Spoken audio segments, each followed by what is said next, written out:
Morning, guys. So this morning we're going to unfortunately repeat a little bit of chapter 14, and then we're going to add the environmental policy. So we're going to do economics, and that's because the video did not take properly on 2 attempts last week. So if you don't mind, just live with me. Maybe I've improved the first part of the lecture a little bit anyway. All right? So let's get going. Chapter 14. As I said, we put 14 towards the beginning of this class because it includes the economy and the policy part of it, environmental policy and politics. And we put it towards the front of the class because that's the key for sustainability, right? Anybody want to go over again real quick? What are those 3 spheres of sustainability? If we think of those 3 balls we're trying to balance. Say again? Ecology, environment, yeah. What's another one? Biodiversity. Think of the E's. We're in the E's right now. Equity or social, right? And the third one? All right.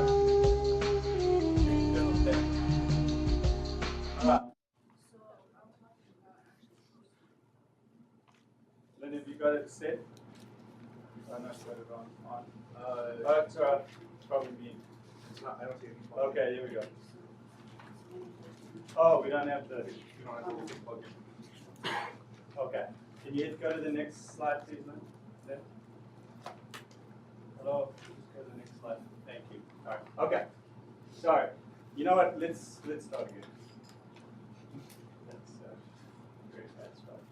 Right? Okay. All right. So chapter 14, economy and policy or politics.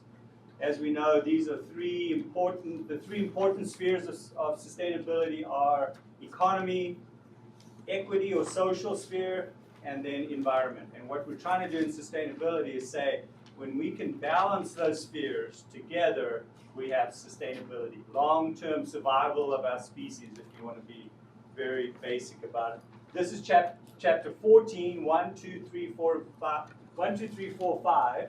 And we're going to deal with that at the beginning of the class. The rest of it, the worldviews and the sustainability, that's going to be the last lecture as we kind of wrap everything up and look to the future.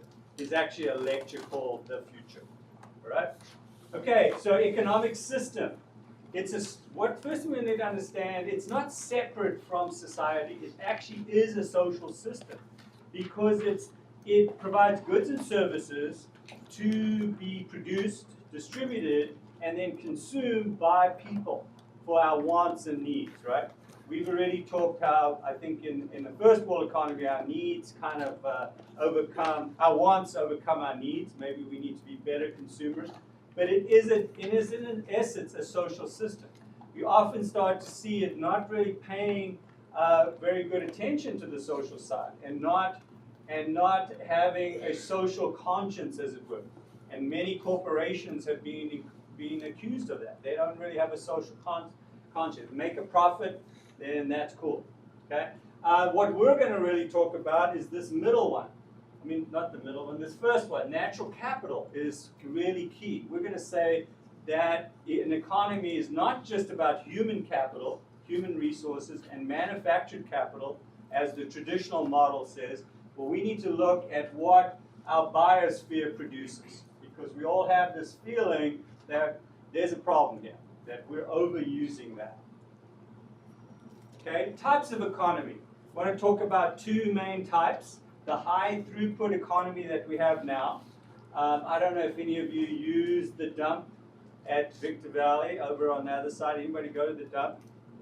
Yeah, pretty amazing place. Whenever I go, I park right down here and I dump, and I'm pretty sure this massive bulldozer is going to ride right over the top of me, all right? This guy is just going and blowing and drives right past my little trailer, and I'm like, whoo, this is a crazy place, and people throwing away stuff.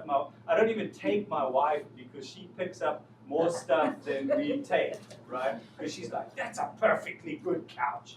And I'm like, well, it's probably got bed bugs, but yeah, come on, right? So that first world economy, it is unsustainable. We can't even find places to dump our stuff anymore. In the big cities, they've run out of dumps. We're fortunate here that we have about another, we'll hear at the end of the thing, but Lynn, I think Dana will tell us, we have about another 20 years life on our dump site out there. And then which one of you wants the new dump to be in your backyard? It's going to be really hard to permit another dump somewhere, right? Okay, it's very linear. We produce something, we use it, we consume it, and we dump it. The low-through economies are low waste, they're much more sustainable, and they cycle. And best demonstration of this is high-end composting. This is actually a worm composting bin that if you guys want to fix your ecological footprint, this is the easiest thing to do. You just take your used paper and your food scraps and you put it in there, less the meat, feed the meat to your dogs or something, but put it in there and you buy a handful of red worms. I can help you do that. And you go to work and you have your own little worm farm. And you're going to say, oh wow, isn't it a lot of flies? Doesn't it stink? Actually, it doesn't at all, because they just compost it. They make this amazing compost. Then take that, and hopefully by the spring you're encouraged enough to grow a tomato in your backyard or something, right? And go and put it on there and you'll get huge tomatoes, right? I actually make a joke at my house because I take this to the extreme because I actually have a composting toilet. And when we go on the field trip, you can see the famous composting toilet. In your privacy, if you're weird, you can try it out. I don't care. And I tell the people, hey, come and have dinner with us because we like to have people over and try to encourage them in this area. But just know that if you eat that big, juicy red tomato, just remember that composting toilet, right? But anyway, so it's very cyclic. We take resources and we recycle them. And it's as simple as this, you guys. It's not rocket science. It's just we've forgotten how to do this. Just one more quick thing we'll come back to. This solid waste dump up here, they have now, as of last year, banned putting green waste on it. Anything that was growing, right? And so we have now a huge problem here in the Mojave Desert that people are getting paid to dump green waste uncomposted on their land, which is actually very detrimental because it has a lot of trash in it. It's uncomposted, so it actually isn't that good for the soil, and it just sits there. And that's because they're saying if we put green waste on there, we get a lot of methane. Methane is a gas that we can use and we can capture, and some dumps, the sophisticated ones in LA, actually capture their methane and use it to drive pumps and that sort of thing. But methane is at least 30 times worse greenhouse gas. So we thinking about all the greenhouse gases that trap heat, like a greenhouse here, right? And if we're talking about climate change, that's what precipitates all of it. Greenhouse gases, carbon dioxide, methane is one of the worst, CH4, right?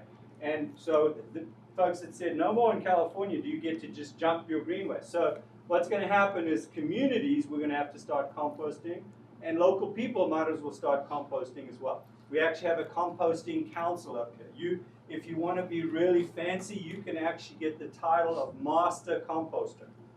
Some of you love that title, huh? Pretty fancy. Okay. High throughput economies. Do you see the linear nature of it? High quality energy. You know, they need lots of energy and they need it now. So they normally use fossil fuels, electricity that comes from burning fossil fuels, high quality matter. You don't just put in, like I said the other day, put in iron ore here if you're going to make these tables out of iron. You put in processed iron. This has already gone through a whole lot of process to get the iron out of the ore, out of the rock, right? It's high quality matter, high quality energy, high waste economy, and what we get out the others is we do get the outputs, we get the products, but we also lose energy in that it comes off as heat. We'll talk more about that when we get to next chapter, which is about all that stuff. First law, thermodynamics, waste and pollution, right? Waste is bad, pollution's even worse, because pollution, we're going to learn, actually fouls up these cycles. If we're polluting the water, if we're not recycling the carbon like we do with compost, we actually mess up the cycle. In fact, our soils become nutrient deficient, and now we can't grow food and support ourselves, right? So if we pollute, we actually mess up. We might also put residues in the soil, for example, that are detrimental to growth, right? Pesticide residues, things like that. All right. Here's the alternative. Ecological, or often called neoclassical economists, say that our economy isn't this separate thing that's run by big corporations and it's its own little happy world over here. It's actually a subsystem of our biosphere, right?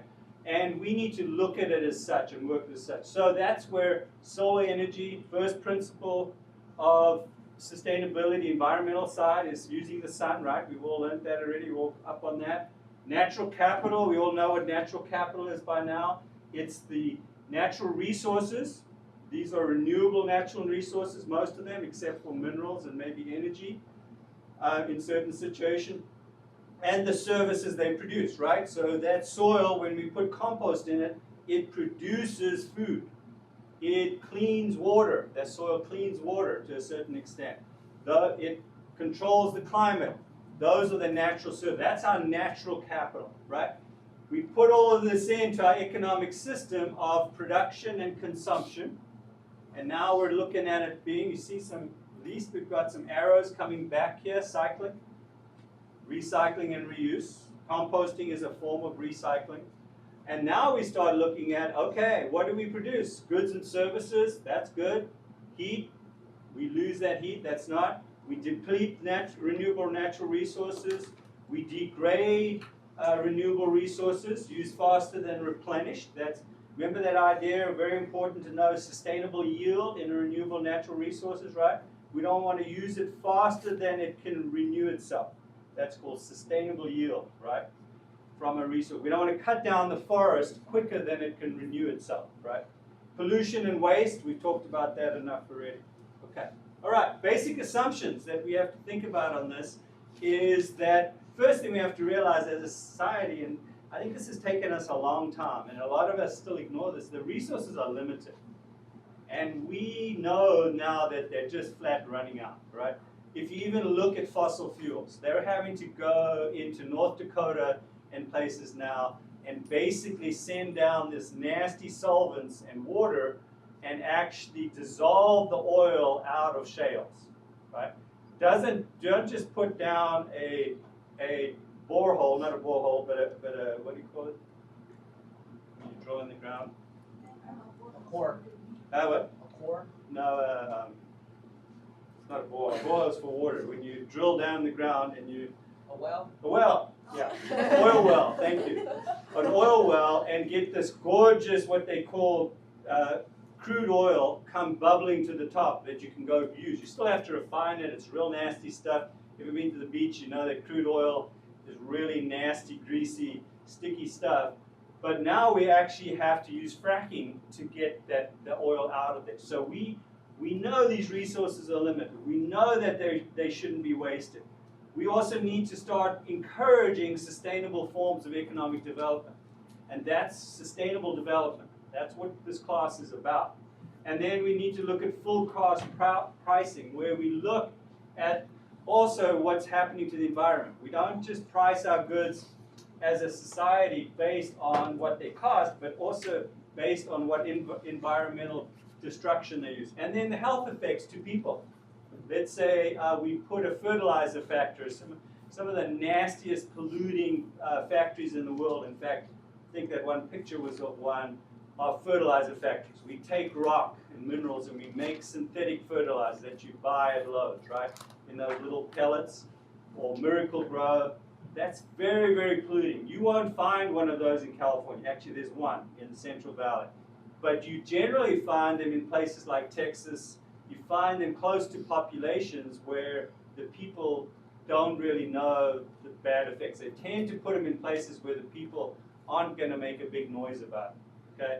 You're not going to find one of those in LA. That's why also our refineries for gasoline are exactly where they are right now in Houston and effective. Because they put them there because Texas and all those places, they were able to get the people to agree, hey, well, we're going to put one of these really nasty things in your backyard, and we aren't really that concerned about the health effects, right? So It's best measured by the GPI, genuine progress indicator, as opposed to the what? What's the other one? The old one? GDP. GDP. What does that stand for? Gross domestic product. Gross domestic product. That's all that we talk based on growth and meeting your growth for a certain quarter, okay? So most things cost a lot more than we might think, and so still on the same thing, there's indirect costs, or you could put in the word externalities in here, and there's hidden external costs that we don't even see. So a health effect on somebody that lives close to a refinery might take X number of years to happen, right? We're going to go out to Hinkley, just out here about 30 miles, and we're going to visit the largest water pollution site ever. And that's the chromium-6 PG&E, where they put this chromium-6 carcinogen into the local water. And it took years for them to realize that there was a little part of cancer out there. And then they had to start cleaning it up, and we'll be seeing, probably they say it's the largest cleanup process going on anywhere right now. It's happening right there. They employ in the project about 200 people, just to give you an idea. Millions upon millions of dollars to clean it up. And those were hidden external costs, right? And as a society, we can be smarter than that. They didn't mean to kill those people or give them cancer, but in those days, they just didn't know better, right? And now we do. So why would we not be smarter, wiser? Okay, so great strategies towards sustainable economies. We're going to go through this fairly fast. We're going to go one by one, but there's the list: indicators, full cost pricing, eco-labeling, subsidy shifting, green taxes, green laws, cap and trade, and then sell services, not goods, and then number 9, reduce poverty. Okay, indicators.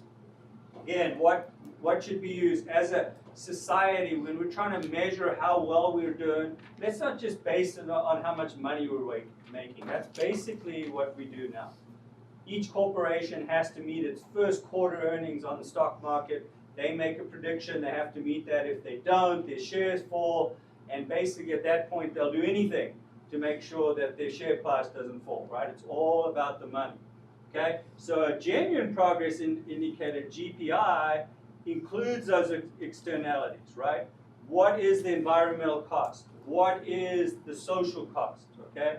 And then I just wanted to point out that there's other indicators are used in corporate world, in mining. ISO 1000 is used locally by the mines. We'll be talking about, we're actually a very large mining area. Third largest driver in our economy is mining, and it's the limestone mines in Lucerne Valley mostly, and down here that make cement. And they use a thing called ISO. This is the International Society for something, and they use a group of standards called 1000. It talks about safety to the employees, how they're doing on that. It talks about air pollution, how they're doing on that. It talks about water pollution, how we're doing on that. And they have chosen as 3 very sustainable focused companies up here on the mountain. There's 3 mines across the hill over there in Lucerne Valley, and they all are very focused on this. And you could say, well, it's greenwashing and they don't care, but we'll be visiting Mitsubishi, and you'll get a chance to figure out yourself, are they serious about this? Is this just what they call greenwashing, where they want to make things look right, and underneath it they're just polluting and messing things up? You guys can decide. LEED is a thing we use in building. When you build a new building, if you put solar panels on, if you recycle your gray water. I was just in South Africa, and my friend has a business in big corporate buildings where he takes the gray water. Does anybody know what gray water is? Yes? Bunch of animal and human feces. Not quite. That's black water. Oh. You were close though. You're on the right track. What's gray water? Anybody got a trailer? Yes. It's like the water that we use that has soap in it. And Yes, what we exactly. use for laundry. Exactly. Black is black and gray is not so black, right? So it's the water that comes out of our showers, from basically our showers and out of our not our dishwashers, but our clothes washers, right? And many people, desert rats like myself, for years and years, we built the house and then we run around to the back and we take the dishwasher, not the clothes washer pipe, and we pump it out onto our trees. That's gray water recycling, right? I still have it on my house in Apple Valley, and this summer I had to hide it better because all of a sudden they told me they were going to inspect, and much to my disgust, they're inspecting to see if people have gray water systems. That's a bit ridiculous. That's like, okay, wake up, Apple Valley. This is a good thing, okay? So, but anyway, if you've got all those things, you can be called a LEED building, and it's a set of standards like that. And anyway, this friend of mine in South Africa does these inside the basement of big buildings and recycles the water, cleans it up using a bunch of bacteria, and then sends it right back up to flush the toilets and showers and things like that. They don't use it for drinking water because they could, but they don't because it's, you know, just a little dangerous if something went wrong. They don't want to make people sick if a bug did get through. Okay? All right. So, GDP, real quick. This is just another slide just on genuine progress. It includes the social benefits. We've talked about the harmful environmental and social effects, but it also includes the social benefits of these systems. When we start really working with people and thinking about them, then a lot of side benefits come up. All of a sudden, if we work with family members for them to do childcare and healthcare, maybe give them some time off. If we, like Home Depot does, allow our people to go out and do volunteer time on the clock, right? Go out and work on these things. We get a bunch of unpaid social benefits. And I'm going to bring some examples of this together, but this can be unbelievable because when a community all starts working together, we can start to see some real benefits. We have a community group where I live out towards Lucerne Valley, and we do things like trash collections, and it's unbelievable. The people come out of the woodwork because everybody doesn't want to see that trash lying around the desert, right? But it's just all coming together, and then these social benefits really multiply because I think it's ingrained in us that we do want to take care of us and love on other people a little better. Okay? Full cost pricing, that's when we include these negative environmental social effects in our pricing. And this is going to be hard to do because of the way the economic system is set up, but it would be one way to work this. Okay? Eco-labeling is very common already. Gave you the example of the Forestry Service Council. There's a little FSC. If lumber is produced, you can go to Home Depot, Lowe's, you'll see this exact logo on their lumber. And you know now that that company is sustainable. That forestry company, they're trying to selectively cut trees. They're not doing clear cutting. They're replanting riparian wet areas. They're protecting wetlands. All these standards that they have to meet to be sustainable. Okay? And then the basic thing that we're going to talk about several places, but we will talk about here, this is where consumer power comes in. Many Americans say, oh, you know, what can I do? This is so doom and gloom. Everything's awful. What can I do? Well, the answer is you cannot buy stuff that you suspect hasn't been produced sustainably. And then you have ultimate power. A few years ago, farmers in France boycotted McDonald's. McDonald's at that point was getting all their beef from Brazil. And Brazil beef is not produced sustainably. They're cutting down rainforests. They come in, graze cattle for a few years. Because it's a rainforest, the nutrients deplete very quickly, and then they move on to a new rainforest. Cut it down, burn it, get some nutrients, move on. And the French farmers were saying, hey, but you guys are taking our livelihood away from us because you're buying there, we can't produce at that price. And so they took their tractors and boycotted the highways around McDonald's in these massive tractors. It was kind of fun. So, and that was consumer power. Okay? Subsidy shifting, let's take perverse subsidies, things where we actually subsidize, if you can believe to this day, we actually subsidize huge companies like ExxonMobil to go in and extract minerals and fossil fuels. They get subsidies. Government pays them extra to go and do those things. Ridiculous. Those companies, in my opinion, don't need that. They're so incredibly wealthy. Anyway, this is my opinion. One that we know of that we can look at in agriculture, that local in terms of the United States, is ethanol. We pay farmers through the Farm Bill. That's how farms and the government helps with producing food, is through the Farm Bill. We subsidize corn farms in the Midwest and other places. They produce, one of the reasons for that, they're saying, oh, we're producing this green fuel. It's called ethanol. We're going to mix it in. You see cars floating around here, 85% ethanol, you know, and it sounds good. But in essence, we're taking food away from people. This is food, corn, when we're using corn for this. And we're producing ethanol, which isn't even efficient. It takes more energy to produce the ethanol than you can produce when you burn the ethanol. In contrast to that, we can go through the U.S. Department of Agriculture with a program called EQIP, which doesn't really matter that you know that terminology, but they'll subsidize farmers to put in high efficiency irrigation systems here. Our biggest problem locally for people and for ranching, farming locally is obviously water.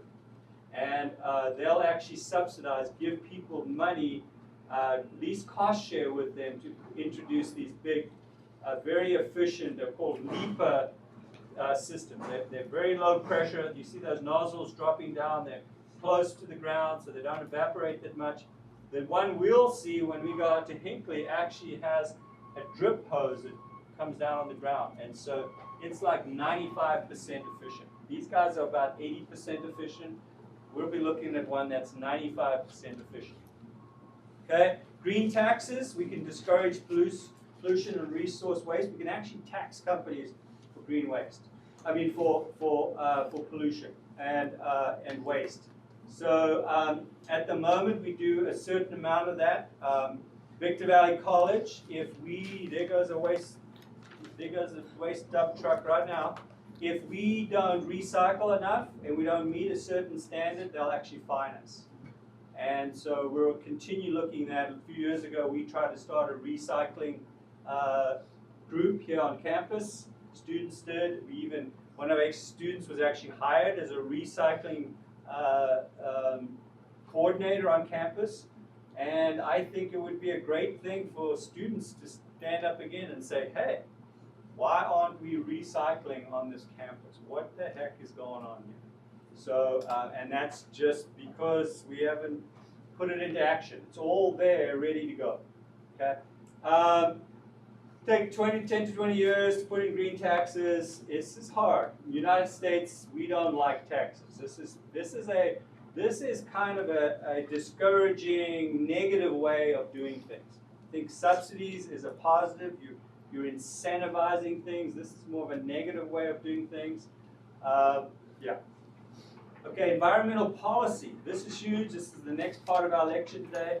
We can put in environmental regulation to reduce pollution, prevent unsustainable resource use, and to conserve biodiversity. Example of that would be the Endangered Species Act. That's the desert tortoise. We'll be talking under biodiversity. Lynn will be lecturing on that, and Matt to a certain extent, and talking about how important that is, and also talking about how when we manage biodiversity, we should look at a whole ecosystem, not, in my opinion, this is my opinion, not just on one species. Because sometimes what we do for the desert tortoise alone isn't so good for some other things. Okay? Environmental policy implementation, command and control approach, companies, agencies, and we'll be hearing from a couple of these, Air Quality Management District, and I'm not sure if we'll hear from Lahoughton or not in this class, but Lahoughton is the water board. They control water pollution. They can actually fine people, right? And they will. And at the moment, they're setting in a general plan to fine dairies that produce milk dairies, for putting extra nitrates into the groundwater. Nitrates cause blue baby disease, cause neurological damage in young people especially. And there's a big controversy about this, and we'll be talking about this. I personally don't think it's really the dairies that have done most of this, and I think it's unfair to put the burden on them as much. Not that they shouldn't be introducing. We'll go to a dairy that does an amazing job. They're actually improving the nitrates in their water. It can be done. So incentive-based environmental regulations, this is where we give people an incentive, okay? And that we're going to delay this to cap and trade, because that's how we give this incentive. It's called cap and trade. We give people a financial incentive. And then green is good for business. This whole idea that folks that voluntarily go out and do green business will automatically increase their marketing and their sales, because people are aware and interested in supporting companies like that.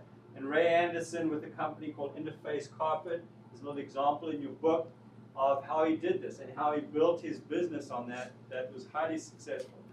Okay? Here's tradable permits. It's an incentive-based thing. Basically, as I said before, we take carbon dioxide. This is the most recent one. And we're going to visit Mitsubishi Cement for what they've done for Mitsubishi Cement. And feel free to ask Dave Ribb when you get out there, the environmental manager. They've set a cap. They've said you can produce, let's say, 100 tons. It's way more than this, but 100 tons of carbon dioxide. Global warming gas, we're trying to prevent that in California. If you go over the 100, let's say you go over by 1 ton, you're going to have to pay for that. You're either going to go buy a permit, each ton has a little permit attached to it, or you're going to have to do something to bring yours down. So you trade these permits around, and you buy them from a market. The government, the California government has set up a cap and trade market for CO2 credits, and you trade them. So at the moment, people like cement plants are having to buy a lot of these, spend a lot of money. Mitsubishi has been very smart because they have a very efficient process. So how do you beat this? Well, you make a very efficient process where you don't produce as much CO2. So they have a very efficient furnace that burns CO carbon stuff. They burn mostly coal. They burn it very efficiently. And then they put tires in it, which reduce the nitrogen oxide. And they get credits back for using car tires and wood waste in their furnace, okay? So the company that's highly efficient, clean, gets the financial credit for it. You kind of see how this works? The company that's dirty and doesn't want to improve their system has to pay for it. So it's a financial incentive, which works well for corporations, because guess what? They're pretty focused on the money anyway, right? Okay. Selling services, talked about this, sell the service, not the product. Xerox is a good example of this. They now sell the copies, not the actual machine. And I just know this works because here at BBC, that's how they do it. They sell BBC. We have a copier in our department, and they sell the service. And it seems to work really well because they maintain it. The machines seem to be having a much longer life cycle. They don't break down as much. And you know, in the old days, I was convinced they built things to break down because then you had to buy a new machine, right? That's one of the ways we can be more sustainable. Okay, there's the Ray Anderson example. Shows all the things he did. Just take a look at that. Poverty is the 9th one, and then we'll move on to environmental policy. We know that poverty is a huge issue. We know that our biggest environmental problem is literally too many people and too many people in the wrong places, right? We can produce enough food and resources, more than enough for the folks in the United States. Somehow we've still managed to get pockets of poverty, which is kind of unbelievable and to me inexcusable that people still live in poverty in this country. But that's more of a political issue. But in Asia, in Africa, they've got the exponential J-curve, very rapid growth. By the way, you need to know, we'll get to that, what a J-curve is and what exponential growth is. And they have limited resources. They're the ones that are struggling with water. And their soils and their country turning to desertification. Okay, and then how do we combat it? Well, we go at trying to help these people directly, because if we combat malnutrition and infectious diseases, then we're going to allow those people to come out of poverty on their own. They won't be spending all their money on just trying to eat and infectious disease. I gave the example in South Africa where AIDS in Southern Africa basically has changed the economies of those countries. It's so bad that all they can do is try to take care of the sick people. And you're not going to get people out of poverty that way. Education is huge. Stabilized population growth. India and China, the book will give you some examples. They both tried that with limited success, actually. Reduce our ecological footprint. You guys are working on your own project. Make investments in small-scale infrastructure. Okay, micro lending. You know, let's say somebody wants to start their own little farm. I just in our church this weekend, we're just learning about a guy in Albania, and I think the church gave him something like $1,000, and he's been able to plant a couple of fields in various communities of cabbages, and that's micro lending, going right to where the money's really needed, and working with people that normally wouldn't be able to get money, because he probably doesn't have a house to mortgage or a car to mortgage to get that lending in the traditional sense. Okay, Muhammad Yunus is the guy that put this on the map. Thank you, Brian. And very famous Grameen Bank in Bangladesh. Shouldn't be Bangladesh, but Bangladesh. In fact, my friend at my 7-Eleven goes this morning was telling me that his brother is running for president of Bangladesh, and he's not happy because he said the last 29 presidents have all been killed. I was like, well, it sounds like a good deal. So, so it provides microloans to impoverished people, very high repayment rate. Do a little research on this. This would be a great thing to talk about in one of the discussion boards. Amazing system. Okay, this is some of the expenditures on things, and you know, I think I need to look this up. Remind me, Lynn, to look this up. But I think our expense in the United States just on defense is around the 100 billion plus per year. And with that, we could eliminate hunger and malnutrition, and how about provide clean drinking water and sewage treatment for all. Most of the world's diseases are from dirty water, right? Cholera, diphtheria, malaria, all due to polluted water in some way or form, okay? So how cool would that be? Just again, rethinking how we do things. Making a transition to environmental sustainable economies, matter recycling and reuse economies, and then the low throughput, low waste economy. Here's a look at that low throughput, low waste, okay? Energy, we still have the same inputs. This is modern economies. We conserve energy, we don't waste it. Waste and pollution prevention, we've talked already about how pollution prevention is a lot cheaper than pollution cleanup. The low waste economy, got pollution control, and then at the end we're doing recycle and reuse. We're following the second principle of chemical recycling, right? Nutrient recycling. Okay, some of the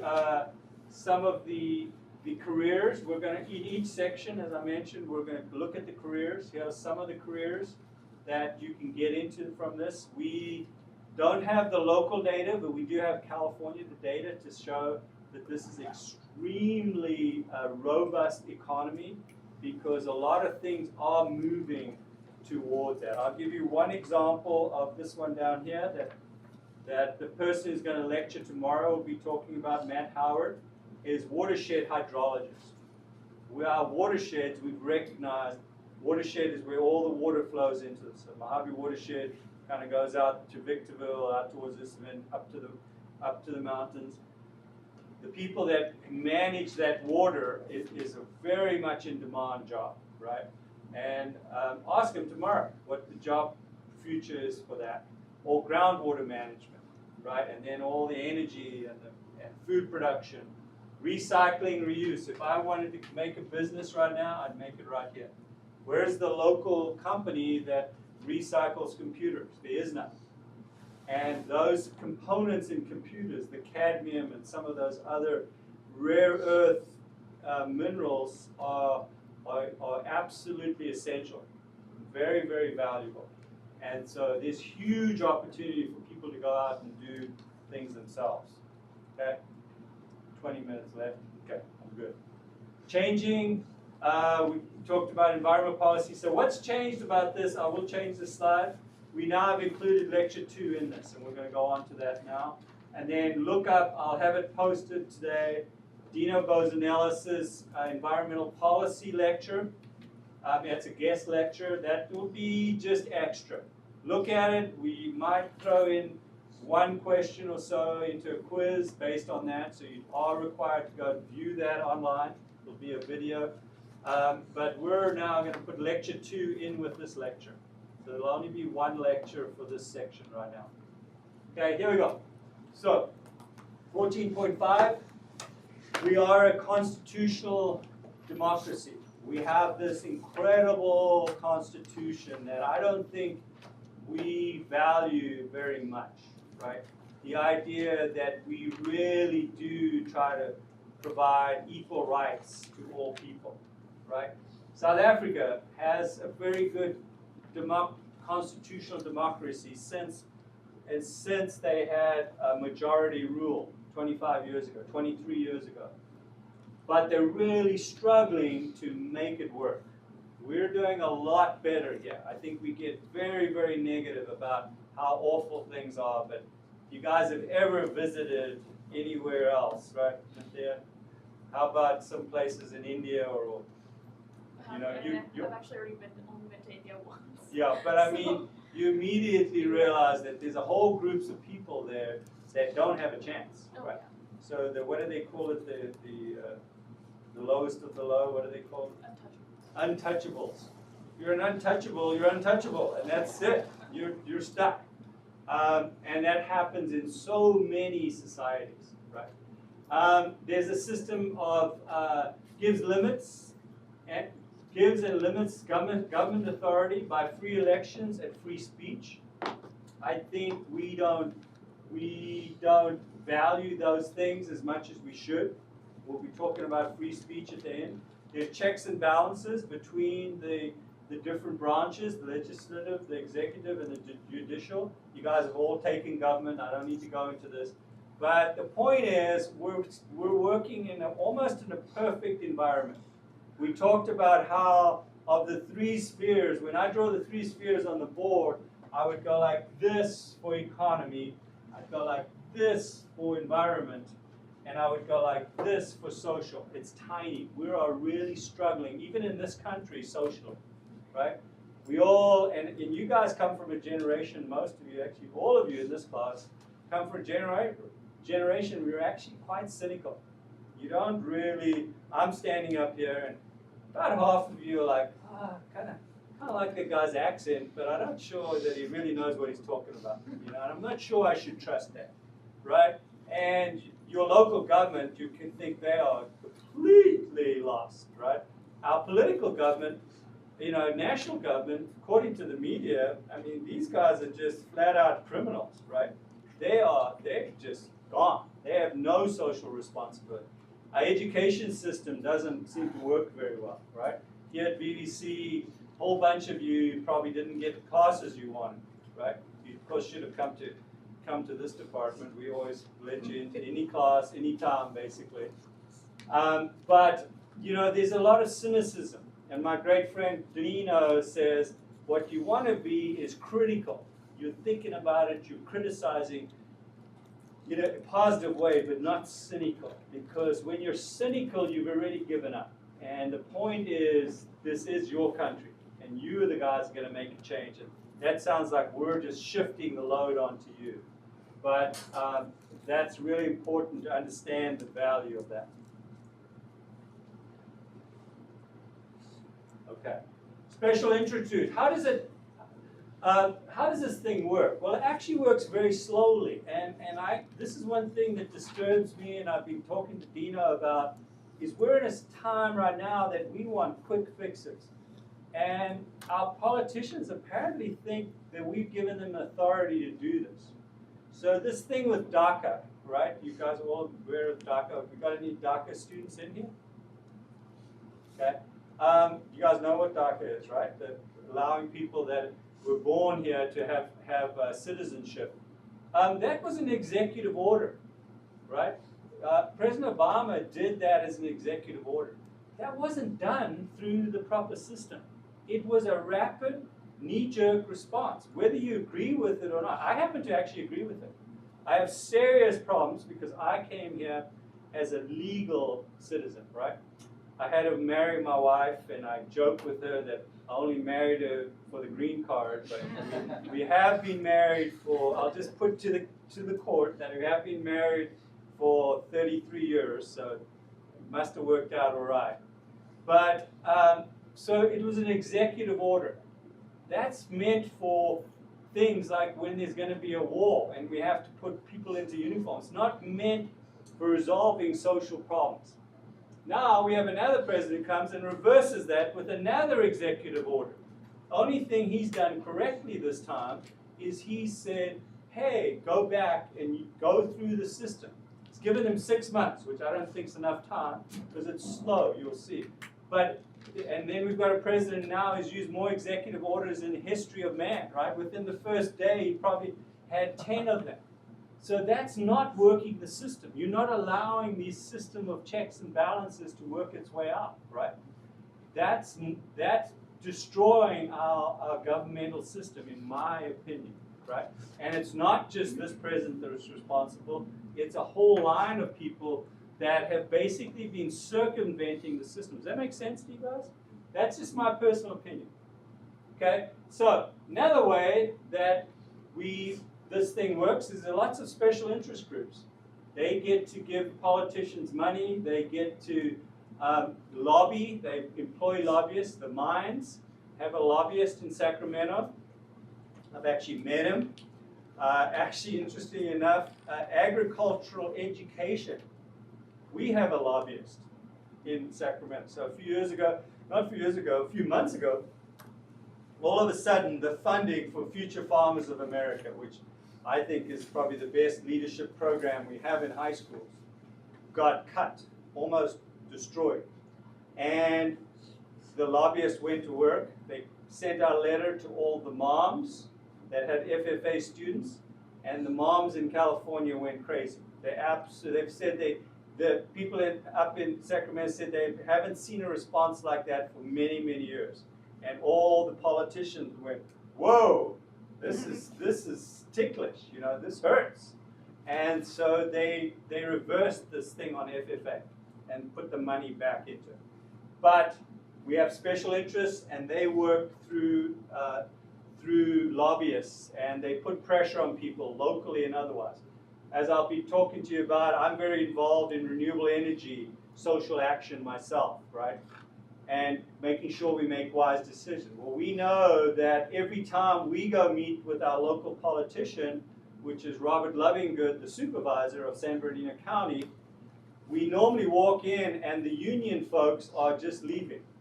They've been there lobbying on behalf of union workers, saying that, hey, we need these new projects, renewable energy, solar projects, so we can give jobs to our union workers, right? We say, well, they're very short term. To put in a huge solar project takes about 2 months. And B, the people aren't even local. And those jobs don't stick around. In fact, in the long term, we've shown that it destroys jobs. So we're like, no, you're making the job case, it's not real. It's not helping the community. But that's how the lobbying thing works. We're lobbying, they're lobbying. And I guess who's ever the most pervasive talker wins in the end, except unfortunately when money comes into it. Okay? Right, so politicians tend to focus on the short term. What was one of the big focuses for sustainable development? Let's look long term, right? Sustainability itself means we're trying to make a long-term future for society, right? So this has to be bad. Why? Because of re-election. Recently, politics is all about re-election. Why did Hillary Clinton do such and such? Well, she thought it would help her re-election chances, or election chances to president. That drives, every time I hear that, drives me my gut. I'm like, no, I don't want to hear that. I want to hear what Hillary Clinton actually thinks she can do, or Donald Trump actually thinks he can do, not how he can influence to think as either one of them are the right person for the job. That's totally wrong. That's not their job. Their job is to be leaders. And you don't base leading on special interests and on what you think the people like, okay? So they're not thinking sustainably. They don't even, probably couldn't define the word. I'm pretty sure they can't actually. And the too little time is spent educating themselves on what are very complex issues, okay? Some of the social principles, there's lots of them. I like the reversibility principle. Don't do something that you don't think we can reverse it. Don't do. Well, look at our whole economy. It's linear, right? Linear going in one direction. We can't reverse it. We can't recycle it. Not good. Net energy principle. Look at how much energy something's producing. That ethanol has a negative net energy. Don't go there. Why? It's stupid. Precautionary principle is my favorite. Don't do something today when we kind of know it could have a long-term effect. So Hinckley, don't, in Hinckley, if now, and they don't anymore, if they wanted to treat their pumps, what's happening in Hinckley is they're taking gas that's coming on pipelines from Oklahoma, they're compressing it to move it on pipelines up to San Francisco, Pacific Gas and Electric, PG&E, right? Well, don't use a carcinogen as that solvent anymore to keep those pumps clean, right? Precautionary principle. The preventative principle. Don't do something always be looking to prevent pollution. The polluter pays principle. We're not doing this at all at the moment, mostly. The polluter doesn't pay. And then the environmental justice principle is look at the local people. This is not justice to the environment, but it's justice to the people from environmental health effects and that kind of stuff. Okay? The last one I should throw in here that's really important that your book does address, I'll add it to this, is the tragedy of the commons.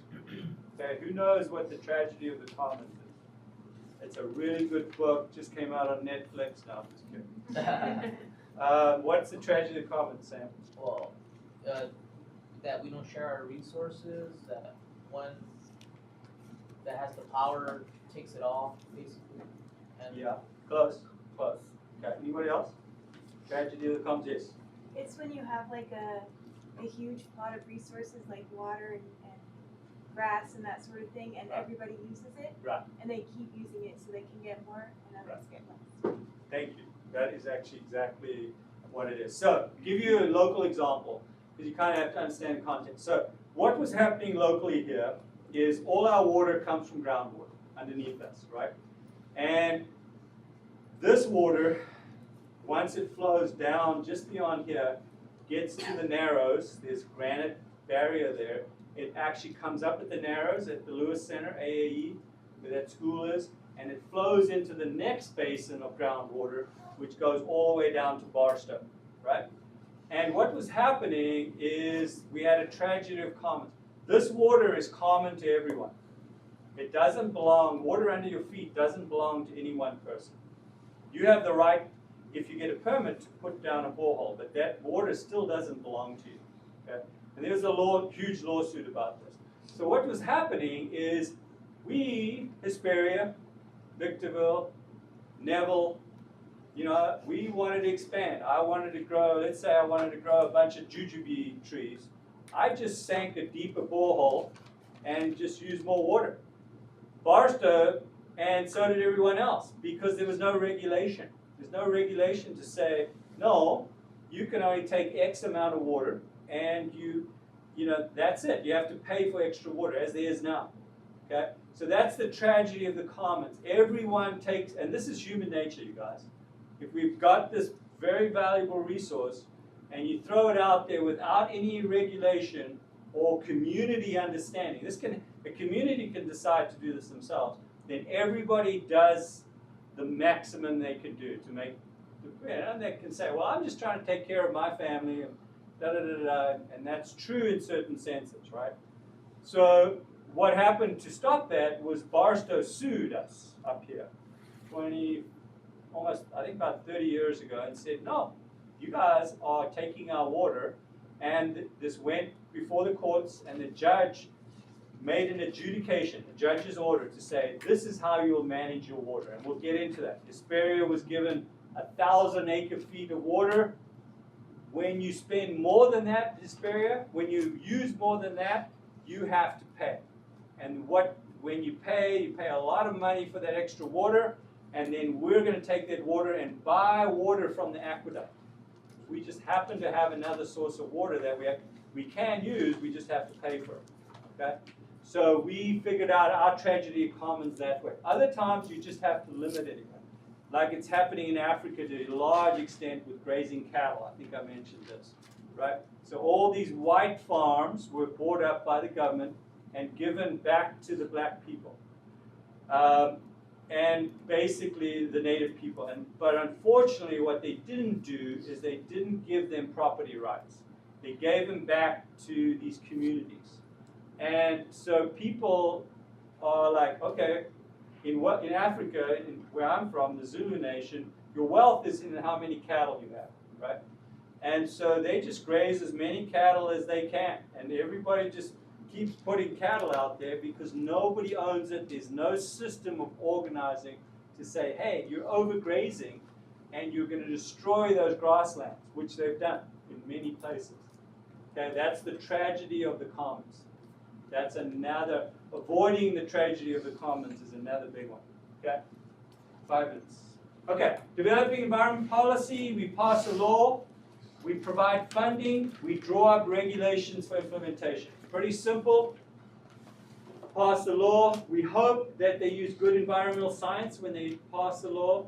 We've got to have funding. You don't just put a law into place like the adjudication of our groundwater without providing funding. And they've done that. The Mojave Water Agency administrates that money. And then you draw up regulations for implementation. Hesperia was told every year for the first few years, we're going to cut back your allotment. You don't get 1,000 in the second year, you get 900 acre-feet, okay? There were certain implementations, regulations that get put in place, right? Now that, for example, groundwater is going to happen on the whole state level here pretty soon. Good for you guys because it'll make a lot of jobs. Politics usually plays a bigger role than good science and wise understanding, but that's where education comes in. Okay, so this is looking at the cycle. You guys can look at that in your own. So civil suits are a big player in this. People come in and file suits. There's a huge group called the Center for Biological Diversity. When anything happens out there, like with the desert tortoise, they'll file a lawsuit. They just filed a lawsuit on Hesperia for the big tapestry project, saying you guys don't have enough water. And I don't know if they won that lawsuit or not right now. Does anybody know? Okay. The history started back in 1969. We started to wake up, realized we were polluting a lot. Rachel Carson, you might have heard of her. She was an activist that said, hey, it's not cool that rivers in Illinois were catching alight and burning because they were so polluted, right? And we started putting in the Environmental Policy Act itself and the agency, the EPA, and then all these environmental policies, clean water, fishing, soil and water conservation act, all these things got put in, Endangered Species Act. But it all, look how recent it is. Starts basically in the early 70s. All the big environmental laws get put in place, which is unique. It's a good and a bad thing. A lot of people complain that they're too restrictive, but on the other hand, we have them. It prevents things like the tragedy of the commons, and makes the precautionary principle happen. Okay, so this I'm going to leave till later because we're going to come back to this. This is what scientists do because we're running out of time. This is what real science is. Then we just need to make sure that we need to tell Matt to cover this tomorrow. I think he's going to cover that section. Okay. Science focus, education is important. Public perception matters a lot, and often evidence is misused.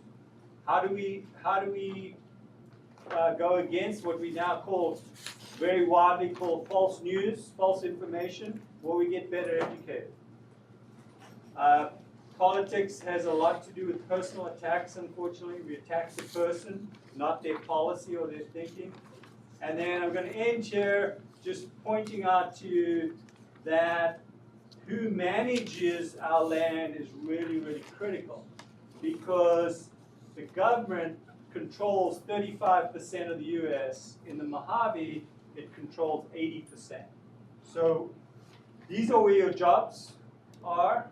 Some of your jobs are, by the way. These people are all understaffed and looking for qualified people. Just about every one of them will tell you the same thing. We don't have enough qualified people. But these are the folks that manage our lands, okay? And we haven't even put the state parks in here or the county park like we have down here.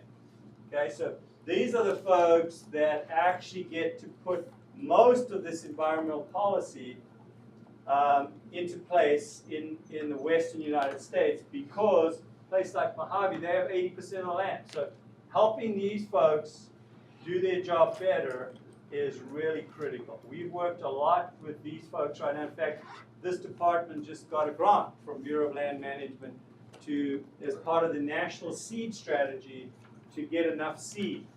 So we've got enough seed after wildfires and things like that. You can see the distribution. Green is national forests, national parks. They're mostly in this region out here in the west, so that's kind of amazing. There's no country in the world that has a map that looks like that of conservation-focused areas. It's very, very unique. And then last thing I'll just tell you is a few years ago, 2 summers ago, I told my wife that we were going to do a 2020. We were going to visit 20 national parks. It was a national park year in 20 days. She totally freaked out. So we actually visited came pretty close, about 12 in about 22 days. But it's an amazing heritage, and I really encourage you guys to go. You can camp for free in all these green places, for example, and you can visit all the national parks really cheap, and they're incredible. All right? So I think that's good enough. You can cover the rest of this on your own. We're good. What can you do? You can start talking about things. You can get involved. You can go to meetings, and you can get involved with grassroots groups like the one that we started called the Community Conservation Collaborative, MCQ. And there's a couple of quotations to end it off. Start a sustainability club at BBC again. Wouldn't that be cool? Thanks, guys.